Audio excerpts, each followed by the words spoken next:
지금부터 진행될 2부는 앞서 말씀드린 것처럼 민주당 상임공동선대위원장이신 김민석 의원 모시고 이야기 나누도록 하겠습니다. 자리하시죠. 예, 어서 오십시오. 네. 안녕하세요. 여기 앉으면 되죠? 예, 맞습니다. 자, 오랜 시간 기다리셨습니다. 뉴스 라이브가 아니고 뉴스 다이브입니다. 다이브네요. 예, 저게 다이빙 할 때 다이브인가 보죠. 지으려고 했는데 들어가다 말아가지고 지금 다이브로 지금 마무리가 됐는데. 오늘 뉴스 다이브에 첫 출연해 주셔서 너무 고맙고. 고맙습니다. 이거 지금 시작한 건가요? 예, 하고 있습니다. 예. 예. 바쁘시죠 지금? 네. 정신 없으실 것 같아요. 정신만 있어요. 정신만 있어요. 많은 분들이 김인석 최고 나오신다고 하니까 제일 먼저 물어보시는 건 후보의 안전이에요. 이게 어쩌다가 이런 일이 계속 회자가 되는지. 이게 정말 피곤한 일입니다. 이게 제가 후보한테도 그런 말씀드리고 주변에도 그런 말씀드렸는데 이게 사실 아마 저는 지금 경호팀이 어마어마하게 힘들 거예요. 제가 지금 거의 전 세계 사상 유례 없는 경호를 하는 겁니다. 왜냐하면 생각해 보세요. 대통령실이나 청와대 이런 데에 경호팀들이 현직 대통령을 경호한다고 해도 늘 경내에 있다가 어쩌다 밖에 나가는 거죠. 그렇죠. 하루 몇 시간짜리 경호잖아요. 그렇죠. 두 번째로 선거운동을 다닌다고 해도 사실 현직 대통령이 선거운동 다닌 일이 없죠. 후보가 선거운동 다녀서 경호를 이렇게 한 적은 없죠. 그렇습니다. 한국 사회에 없는 경험이에요. 제가 볼 때는 세계 사상 유례 없는 경호. 그러니까 경호의 빈도와 밀도로 봤을 때 세계 사상 유례 없는 경호의 상황에 지금 처해 있는 겁니다. 그래서 제가 볼 때는 사실 솔직히 지금 경호팀들이 24시간 경호를 하루에 여러 차례 무대 유세가 진행되는 상황에서의 경호를 3, 4주 이상 연속하는 거잖아요. 사실은 그 긴장을 유지하는 건 저는 불가능하다고 봅니다. 그러네요. 예. 그래서 제가 이 TF를 맡고 처음에도 그런 말씀을 드렸고 오늘도 사실은 저희가 점검을 하면서 그런 얘기를 들었는데 이런 주문을 하기가 미안한 주문인데 주문을 한 것이 매일매일 정상회담 경호한다고 생각하고 남은 기간을 챙겨달라. 근데 이게 그동안 3주 잘 지냈다고 앞으로 1주 무사할 거라는 보장을 아무도 못하는 거잖아요. 이게 엄청나게 스트레스 받는 거예요.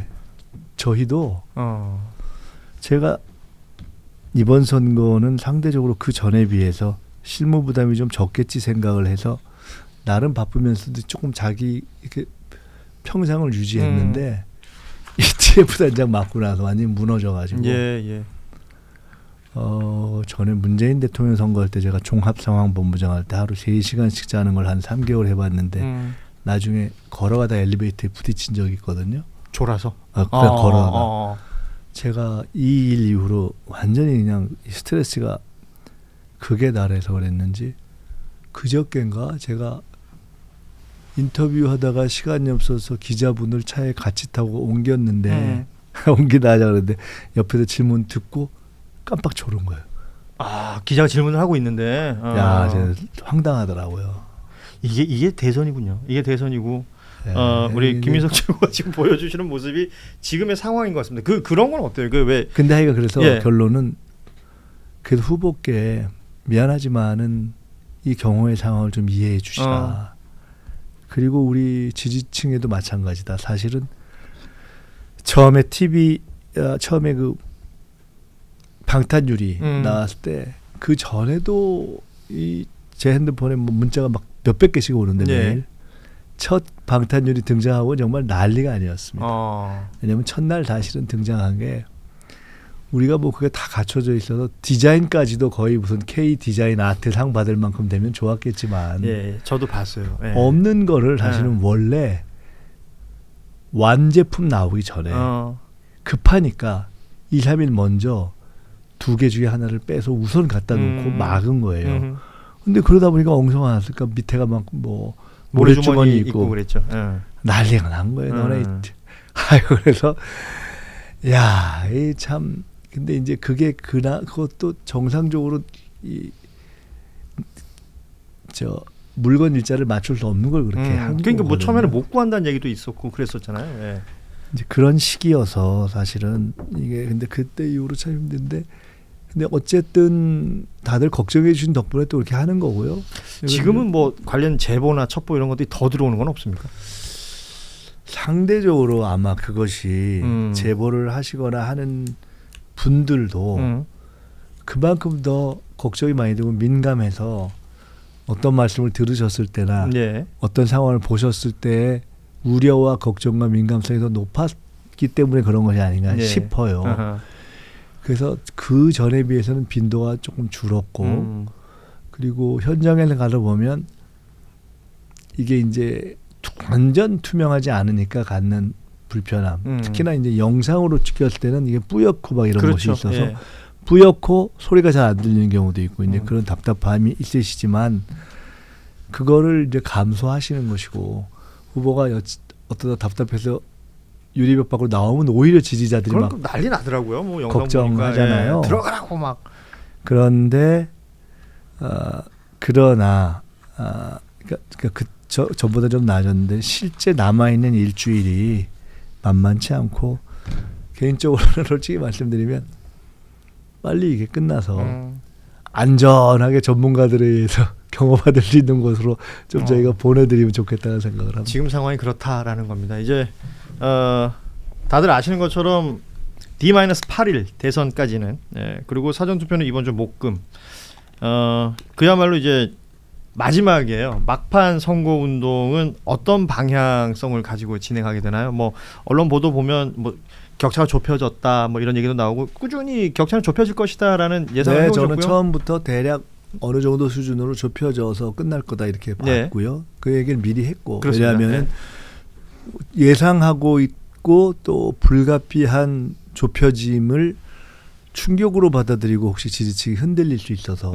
미리 그 말씀을 드린 것이고 대략 어느 정도로 진행될 것이다라는 판단도 있고 그렇지만 그 격차가 좁혀진다고 해서 큰 추세를 변화시키지 못할 거라는 판단도 하나 있고 또 하나는 소위 단일화라는 변수라고도 얘기되고 저희는 상수라고도 보는 그것에 대해서도 우려도 있고 걱정도 있고 궁금증도 있고 또 그걸 하는 측에서는 기대도 있을 수 있는데 그 또한 저희는 나름대로 판단도 있고 예측도 있고 최종 결과에 대한 진단도 있고 그런 상황이어서 뭐 대략 이제 어느 정도 보고 있습니다. 종합적으로 말씀드리면 좁혀질 거고요. 후보의 경쟁력 격차보다는 좁혀지고 정당 간 지지율 격차보다는 조금 더 벌어지는 사이에 어딘가일 텐데 그 어디에서 끝나게 하느냐 하는 것을 이제 저희의 선거운동 집중력 절박함 그 무엇보다도 투표를 하느냐 마느냐 투표율 투표를 하는가 마는가 기필코 투표할 건가 기어이 투표할 건가 그것에 이제 결정이 나기 때문에 사실은 이제 모든 선거가 막바지로 가면은 추세와 판세라는 게 거의 의미가 없거든요. 백병전 단계이기 때문에 찍는 쪽이 이기는 거예요. 그러니까 절실함. 그리고 이제 이번에는 객관적 추세라는 것은 찍는 쪽이 이기는데 대략 어느 쪽이 더 많이 찍을 것으로 보이는 객관적 구조가 형성되어 있느냐 이게 이제 추세 아닙니까 판세. 그러니까 이번에는 정상적으로 찍으면 이기는 건데 혹시 이길 거라고 보고 방심하면 빡빡하거나 아차하면 혹 뒤집힐지도 모르기 때문에 말씀드리는 거죠. 큰 흐름은 그렇습니다. 그 흐름이라는 것에 이제 지지자들 또 유권자들이 영향을 받는다라는 부분 아니겠습니까? 그리고 지금 언론 보도 보면 가장 많이 나오는 기사는 단일화 기사인 것 같고요. 그리고 지난 주말 사이 가장 많았던 기사 중에 하나는 그 여러 여론조사들의 숫자가 보이면서 그러니까 좁혀지고 있다. 뭐 사실 뒤집어진다라는 얘기는 아무도 안 하더라고요. 좁혀지고 있다라는 얘기를 많이 하는데 이 좁혀진다라는 것에 불안감을 느끼는 분들에게는 어떤 말씀을 주고 역으로 싶으세요? 말씀드리면 좁혀지는 건 맞는데요. 안 좁혀지면 비정상입니다. 왜냐하면 사실상 현재 이재명 후보의 지지율은 천장이죠. 왜냐하면 경우에 따라 50%까지 갔기 때문에 60이나 70을 기대하신다면 말이 안 되는 거잖아요. 천장을 쳤기 때문에 더 올라가기가 쉽지 않습니다. 상대는 정상적이라면 회복되는 것이 당연한 거죠. 이것이 하나가 있고 두 번째로 근데 좁혀지고 있다라는 것의 관점만 바꾸면 좁혀졌는데 7, 8%에서 10%야? 이렇게 보면 이게 좁혀지는데 한계가 있구나. 큰 틀에서는 그것을 좁혀졌다고 표현하지 않으면 안 되는 프레임적 상황이 있는 거여서 그 좁혀짐이라는 것이 좁혀져도 뒤집지 못하는 한계가 있다라는 것을 반영한다고 볼 수도 있죠. 그러네요. 실제로 이제 결론이 어떻게 날 것이냐가 중요한 거니까. 그러니까 이제 미세 숫자가 어디로 저울추를 우리가 이렇게 볼 때 이런 거 있지 옛날에 저울 이렇게 올려놓으면 이렇게 흔들리다가 추로 이렇게 왔다 갔다 하다 서잖아요. 이게 후보 격차와 정당 지지율 격차의 그 어딘가, 그 사이 어딘가, 그 영어로 비트윈 어디 가는 건데 그걸 보고 있는 거잖아요. 거기서 근데 우리가 방심해 버리면은 아차 하는 순간 한번 흔들리다가 빠질 수 있기 때문에 그렇게는 보지 않는다는 거고 저희가 아주 마지막까지 그래서 저는 얼마나 절박한가, 그다음에 실수 안 하는가, 뭐 이런 거. 그 지금 TV 토론이 중앙선관위에서 진행하는 게 총 3차례 예정이 돼 있고 이 중에 2차례가 이제 마무리가 됐죠. 내일 이제 마지막 TV 토론이 있을 텐데 뭐 미디어 선거라는 게 이제 뭐 현대 선거가 대부분 그런 거니까 TV 토론을 당 내에서는 자체적으로 어떻게 평가하고 계세요? 우선 평가하기 전에 일반론적으로 얘기하면 TV 토론은 승부가 사실 바뀌지 잘 않습니다. 그렇죠. 사실은 지지 후보가 바뀌지는 않는다. 지지하는 층들이 똑같은 후보의 어떤 토론을 보고 어쩜 저렇게 잘하지? 그걸 똑같은 걸 보고 반대편에서는 어쩜 저렇게 못하지? 그런 경우가 많습니다. 사실은 그래요.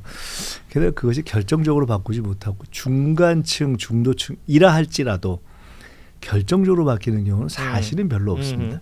근데 그것이 이제 기세와 후보 스스로의 심기에 영향을 미치는 경우가 많죠. 첫째 그렇고 두 번째로는 무엇이 TV 토론을 잘하는 것인가 이기는 것인가 이거에 대해서도 생각을 해보면 현장에서의 개별 논전에서의 건건이 승리가 꼭 이겼다고 보는 것인가 라는 기준도 있지만 아이템 하나하나에서는 이긴 것 같은데 전체로 봐서는 지는 경우도 있거든요.